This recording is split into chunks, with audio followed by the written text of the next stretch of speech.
How abortion got on the evangelical political agenda, a history. In 1968, Christianity Today, the flagship magazine for conservative evangelicals, published a special feature on birth control. The article quoted Bruce Waltke, a professor from the famously conservative Dallas Theological Seminary, who said that the Bible plainly teaches that life begins at birth, not conception.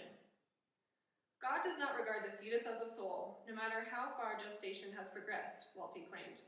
The law plainly exacts, if a man kills any human life, he will be put to death, Leviticus 24:17.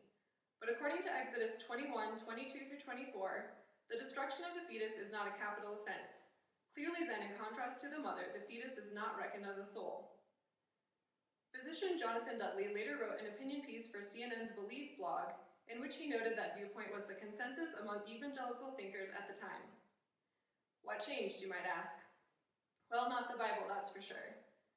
In 1969, several black families in Mississippi filed suit against private Christian schools that had excluded black students from enrolling. That's what changed. How is that lawsuit connected to views on abortion? When it comes to the religious right, the commonly held origin story is that in 1973, American evangelicals woke from their political malaise as a response to Roe v. Wade. It's a compelling story, but it's not entirely true. The issue that originally galvanized evangelical Christian voters was one of religious freedom, namely the freedom for Christian institutions to remain deeply racist.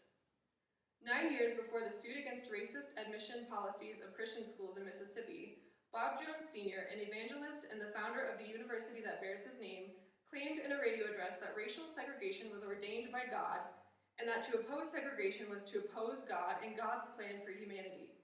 It would not be until 1971, 44 years after its founding, that Bob Jones University would admit its first African American student, and even then only because the federal government forced its hand. That year, the U.S. Supreme Court ruled in Coit v. Green that private schools would be denied tax-exempt status if they maintained racially discriminatory policies. Paul Weyrich, founder of the conservative think tank the Heritage Foundation and one of the architects of the religious right, wanted to further rally American Christians as a moral force on the stage of 1970s American politics. So after mobilizing to defend Bob Jones University and its racially discriminatory policies, he and several other evangelical leaders held a conference call to discuss their strategy going forward. The conversation is detailed by Dartmouth historian Randall Balmer in his book, The Kingdom Come. Someone suggested that they had the makings of a broader political movement, something that Weyrich had been pushing for all along, and asked what other issues they might address. Several callers made suggestions, and then, according to Weyrich, a voice on the end of one of the lines said, "How about abortion?" And that is how abortion was cobbled into the political agenda of the religious right. After rallying to defend the religious freedom for conservative Christian institutions to remain racist and still retain tax-exempt status, a small coalition of evangelical leaders wanted to keep the momentum going and decided the issue that could build their movement was abortion.